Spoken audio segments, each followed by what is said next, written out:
18वीं लोकसभा का पहला विशेष सत्र समाप्त हो गया। अब बारी है संसद के बजट सत्र की, जिसमें देश के लिए बजट पेश किया जाएगा। हम इस खास वीडियो सीरीज के माध्यम से आपको भारत के बजट से जुड़े हर महत्वपूर्ण पहलू से रूबरू करवाएंगे और साथ ही परीक्षा के उपयोगी तथ्यों की भी जानकारी देने का प्रयास करेंगे। तो चलिए शुरू करते हैं बजट से जुड़ी एक लंबी और रोचक यात्रा की। आइए सबसे पहले हम बजट की उत्पत्ति के बारे में जान लेते हैं। 18वीं सदी में यूरोप से इस शब्द की शुरुआत हुई थी। बजट शब्द लैटिन भाषा के शब्द बुल्गा से बना है, जिसका स्थान बाद में फ्रेंच शब्द बाओगेटते ने ले लिया था। इस फ्रेंच शब्द का अर्थ लेदर बैग अर्थात चमड़े का थैला होता है। कालांतर में इस फ्रेंच शब्द की जगह अंग्रेजी में बजट शब्द का प्रयोग किया जाने लगा।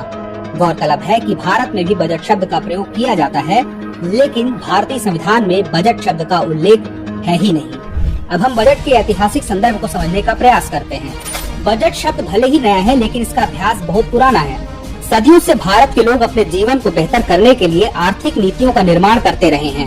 वैदिक काल के समय हम देखते हैं कि यहाँ राजा को सुरक्षा के उद्देश्य से बलि नामक कर स्वेच्छा से दिया जाता था, जो बाद में एक अनिवार्य कर हो गया था।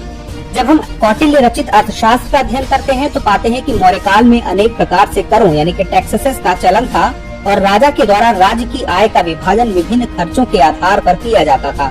प्राचीन भारत में यही व्यवस्था अधिकांश राजवंशों के समय दिखाई पड़ती है, जहां अपनी आय और व्यय का विशेष ध्यान राज दरबार के द्वारा रखा जाता था, जैसे वर्तमान में सरकार बजट और अपनी राजकोषीय नीति के माध्यम से रखती है।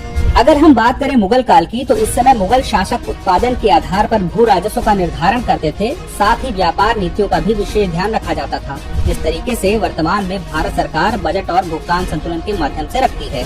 इस तरह हम देखते हैं कि बजट जैसी प्रक्रिया का पालन भारत में प्राचीन समय से हो रहा है, लेकिन यह आधुनिक बजट से अलग दिखाई पड़ता है। अगर बात भारत में आधुनिक बजट की करें, तो ब्रिटिश शासन काल में केंद्रीय बजट पेश करने की परंपरा शुरू की गई थी। दरअसल 1857 की बगावत के बाद 1858 में भारत की प्रशासनिक व्यवस्था ईस्ट इंडिया कंपनी से ब्रिटिश संसद को हस्तांतरित कर दी गई थी।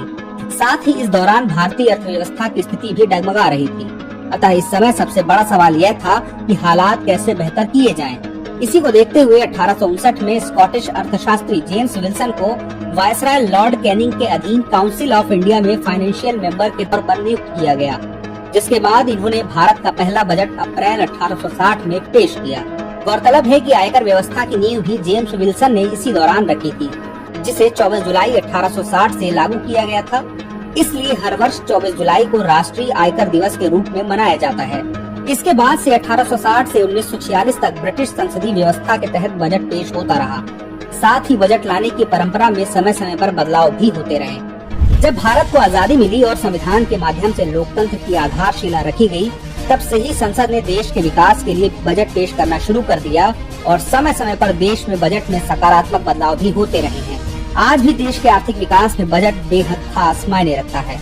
तो व्यूअर्स, अगले एपिसोड में जानेंगे कि कैसा रहा स्वतंत्रता के बाद का पहला बजट और कैसे तैयार होता है भारत सरकार का बजट। जल्द ही मिलते हैं अगले एपिसोड में।